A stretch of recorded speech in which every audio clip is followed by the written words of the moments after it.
Mbak Sarah. Oke. Om Kus, wah ada yang bilang Ya. ganteng nih Om Kus, ganteng nih Om Kus. Om Kus karena ini adalah temanya Ask Me Anything, jadi teman-teman mungkin bisa tanya-tanya apa aja nih ya Om Kus ya. Oke, bebas.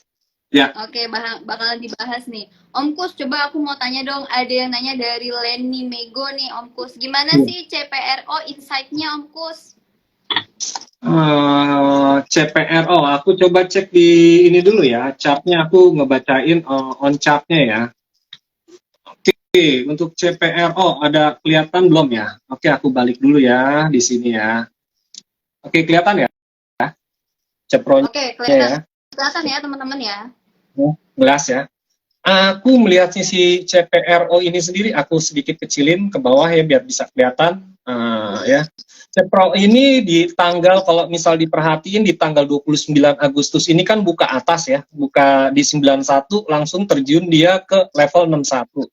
Memang kalau ngelihat dari fundamental ada perbaikan kinerja, tapi kalau dari price action ataupun dari ininya sendiri, aku melihatnya dia kok lebih ke distribusi ya, gitu, distribusi, dan sekarang belum ada tanda-tanda dia mau ada akumulasi. Jadi per 29 Agustus ini distribusi, belum kelihatan tanda-tandanya muncul demand di pasar. Mungkin sementara ini demand yang ada di pasar yang saya lihat ini masih retail ya, jadi kurang ngangkatnya. Antara gajah lawan kuda, jadi kudanya masih kalah nih sama gajah nih.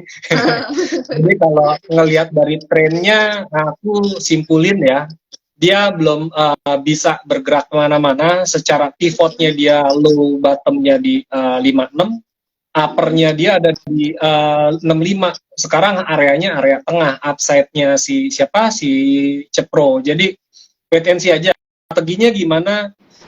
Resikonya cukup tinggi di level 50 ya, supportnya ya, support selamanya nih kayaknya ya. Jadi aku nyaraninnya buy on strength aja ya, begitu ada penguatan, misalnya besok ada penguatan, misalnya ya contoh berasumsi ya, di 60 atau di 61 atau di 62 boleh spekulatif buy ya, dengan batas resikonya di 56 atau di 54, itu udah pasti banget. Dan ini salah satu saham yang high risk banget, jadi nggak bisa ditinggal ke toilet juga Mbak Sarah. Jadi harus dijagain banget nih, karena kalau ditinggal-tinggal ini masak ceplok telur tiba-tiba langsung ke 50 perak ya kan, ngeri juga. Iya. Karena supportnya ini di 50, jadi bener-bener emang ekstra pantau. Kalaupun dia berhasil breakout, misalnya ya breakout, dia hasil di 66 67-nya breakoutnya ini, lalu dia ada resist selanjutnya ya, itu ada di 71, di 7071. 71-nya di breakout, next-nya dia ada di 8991. Mungkin itu ya untuk Cepro-nya. Jadi agak aku lebih strateginya on strength aja ya. Begitu ada penguatan, kalau pengen jiwanya Rembo, kalau kata Pak Umar ya, berani tidur di 50 perak ya on strength aja. Tapi ini sahamnya tidak senyaman kita beli BRI. Tentu. Oh, oke. Ya. Mungkin gitu ya. Oh, ada lagi nih yang tanya Om Kus. Saham lagi nih. Tanya-tanya Om Kus mau apa ya Om Kus ya? Ask me anything Om Kus. Boleh. Kita kan di sini untuk sharing untuk edukasi ya di sini. Betul. Tujuannya kita bukan untuk mengajak membeli dan menjual, tapi kita lebih ke edukasi. Jadi untuk menjaga risknya di berapa. Nah, ini yang paling penting itu adalah kita tahu risknya dulu ya. Risknya itu di berapa, terusnya mau strateginya, mau jangka pendek, mau jangka panjang. Tapi kalau saham-saham gini kan yang lawannya itu adalah shelter gitu ya.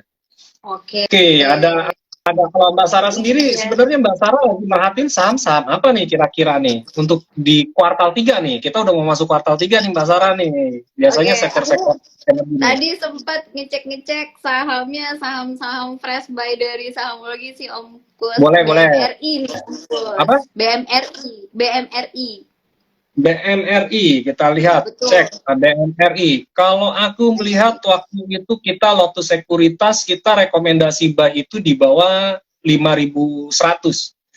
Waktu itu strong low-nya kita selama di bawah 5.100 atau 5.050 buy. Nah, kalau untuk saat ini Bank Mandiri kemarin memang ada dari salesnya Mandiri, Om, Mandiri BRI gimana? Aku lebih pilih BRI karena kenapa? Aku melihat dari kenaikan Bank Mandiri ya, upside-nya dia kan udah lumayan cukup tinggi juga nih ya. Misalnya kita belilah di 5.100 atau 5.150 ya. Ini naiknya udah cukup tinggi juga, kemarin sampai 19% ya. Satu bulan itu 19% untuk big cap tuh wow banget gitu. Udah 3 kali 4 kali dari deposito ya sebenarnya. Jadi kalau saya melihatnya Mandiri udah sideway atau konsolidasi di rangingnya ya. Aku catatnya di sini adalah ranging sideway-nya si Bank Mandiri itu 6125 sampai range 5775. Kalau pengen beli Bank Mandiri ada baiknya sih buy di low 5850 gitu. Kalau pengen beli di bawah 5850 dengan sedikit resiko di 5700-an lah gitu. Oke. Berarti BMRI tapi kalau ketinggian ya Om kalau untuk di buy. Kenapa? Berarti BMRI udah ketinggian nih kalau untuk di buy. Enggak, masih bisa tinggi aja lagi, masih bisa tinggi lagi. Karena Mandiri ini masih bisa 6.600, 6.700 dengan labanya Mandiri ini masih oke. Terusnya secara teknikalnya juga dia lagi bullish gitu. Kalau saya kan kalau gini, prinsipnya kalau saham blue chip kita buy-nya on fear.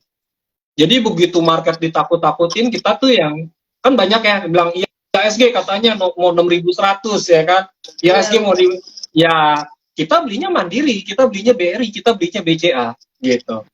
Tapi kalau lagi bullish kayak gini, lagi penguatan Mandiri, ada baiknya ya beli lagi. Kalau saya dibanding Mandiri, karena kan Mandiri ini udah dari bulan dari bulan Juli ya, per Juli 13 udah rally. Nah, sekarang dia konsolidasi sideway aja.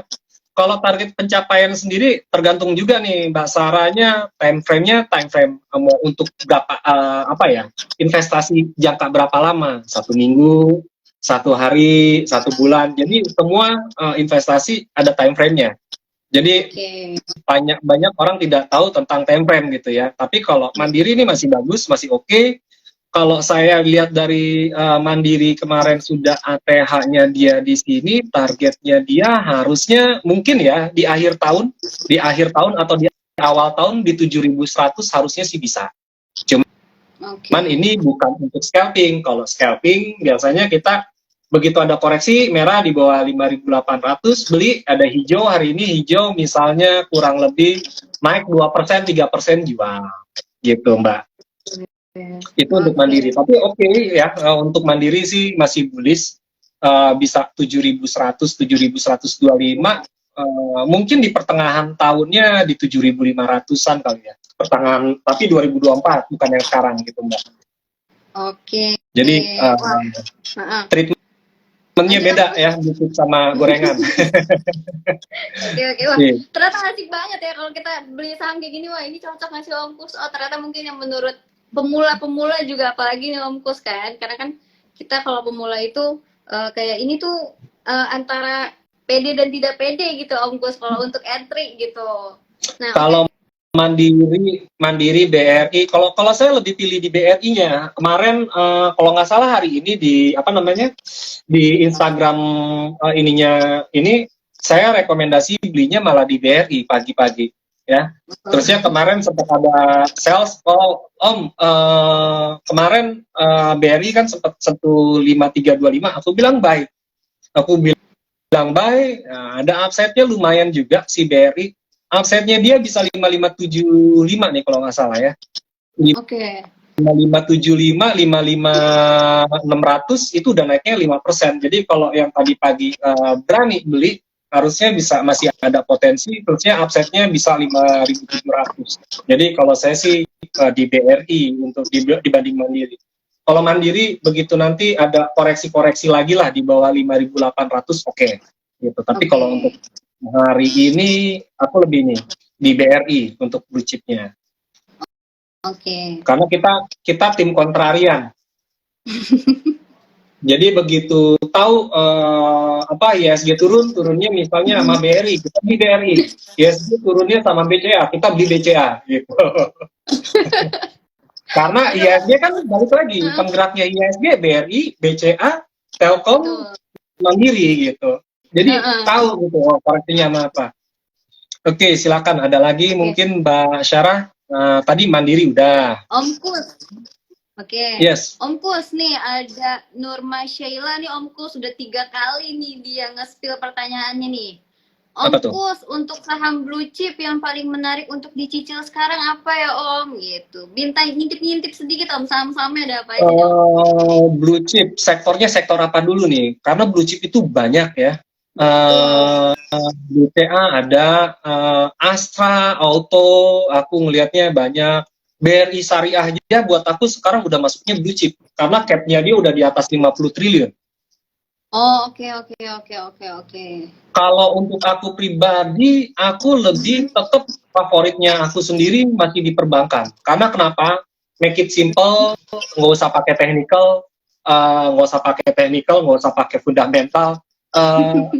Ekonominya Indonesia itu dimotorin sama bank gitu, ekonominya, dan itu laba berjalan baik itu UMKM dan lain itu perbankan gitu. Kalau aku lebih pilih, aku lagi nge-spotting di BNI. Cuman belum dapat nih BNI.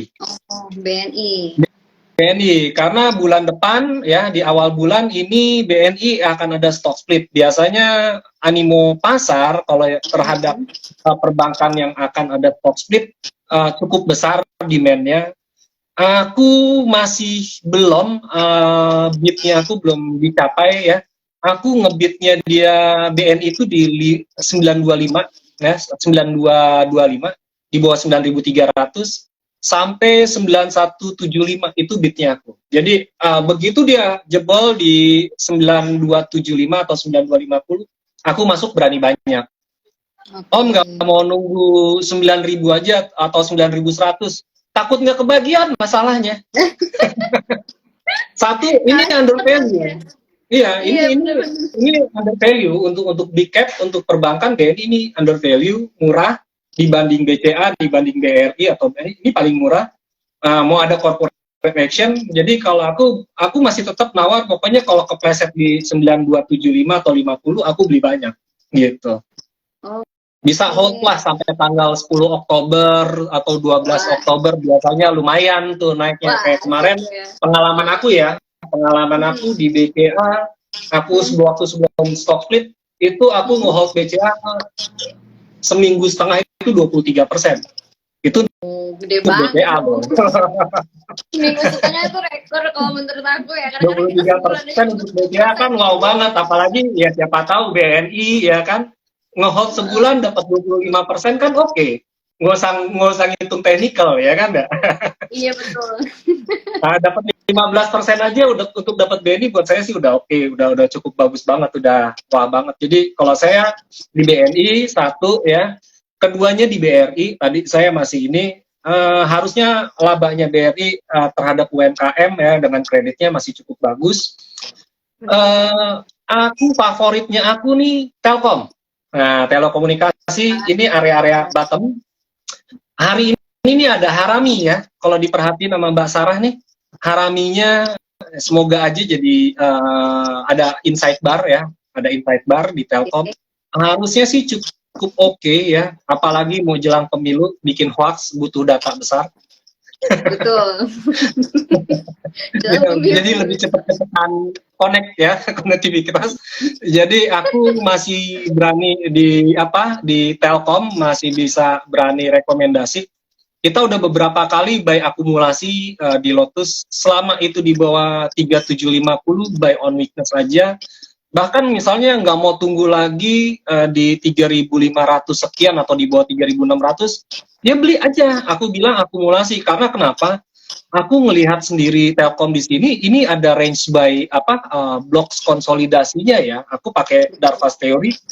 Ini bottom low-nya di 3670, upside-nya dia 3840, dan hari ini adalah sektor-sektor yang menggerakkan IHSG adalah sektor-sektor infrastruktur. Ada PTTP, Adikarya, Wika, itu infrastruktur, terus ya ada XL juga. Nah, yang paling deket-deket gocap tuh Friend aja hari ini ikut ya, kalau nggak salah ya. Friend-nya juga ya, telekomunikasi, terusnya XL-nya juga hari ini ikut menghijau juga ya. Jadi aku masih menyarankan untuk buy akumulasi di Telkom. Untuk blue chip-nya mungkin bisa targetnya di berapa, mungkin kalau misalnya dihitung akhir tahun target realistisnya aja ya, ada di 4.400 lah. Kalau misalnya dia berhasil break di 4.500-nya, artinya berarti tambah average. Jadi upside-nya, bottom low-nya kalau misal saya hitung sekarang ini di 3.700, downside-nya ada di 3,8% ya teman-teman, ada 3,8% downside-nya. Upside-nya sendiri ke atasnya minimum itu 13% ya, 13% sampai yang kayak gini agak sulit ya kalau dihitung sama kayak TPRO tadi ya. Jadi ini memang untuk saham-saham untuk investasi jangka menengah. Jadi bisa 13-20%. Risknya cuma 4%, nggak nyampe 5%. Masa sih nggak berani gitu. Holdnya sampai kapan? Katakanlah sampai nanti keluar cawapres lah. Ini kan dikit lagi belum keluar nih cawapres. Begitu keluar nama cawapres, wah animonya harusnya sih cukup besar. Tapi konsolidasinya si Telkom di range area 3840 sampai ini adalah area konsolidasi, artinya dia akumulasi, dan volume perdagangannya juga dia nggak terlalu brutal juga, nggak seperti waktu dia turunin di 31 Mei ya. Wah, volumenya benar-benar dahsyat banget tuh, dia mau niat jualan. Kalau sekarang udah mulai jinak lah aku lihatnya ya. Untuk Telkom itu ada semen Gresik, mungkin ada yang suka semen-semen. Mungkin ada yang suka semen-semen nih. Nah, semen-semen aku mungkin menunya besok di Lotus Andalan nih adalah semen Gresik ya. Hari ini ada break off dari struktur marketnya. Kemarin udah pernah break struktur ya di tanggal 3 Agustus. Dia retrace, cuman emang agak kasar ngelihatnya, turunnya dia retrace sampai ke level 6625, 6600. Hari ini dia coba manjat lagi, yang harus dicoba resistnya adalah 7250. Kalau dia berhasil break di 7250, the next-nya dia ada targetnya 7.700. 7.700 sampai 7.800. Jadi upside-nya dia nih ada kurang lebih 7-8% lah untuk si semen Gresik itu sendiri. Mungkin itu Mbak Sarah. Kira-kira ada lagi nggak Om Kus? Waduh, banyak banget ya tadi yang rekomend dari Om Kus nih. Kayaknya sahamnya bagus-bagus semua nih. Aku masih berani Unilever walaupun downtrend kayak gini ya. Mungkin teman-teman pada takut sama Unilever. Aku sih masih berani. Kenapa? Unilever masih punya beta IHSG. Oke. Ya. Nah ini kalau misalnya jadi trend line ya, ini bisa jadi falling wedge polanya nih.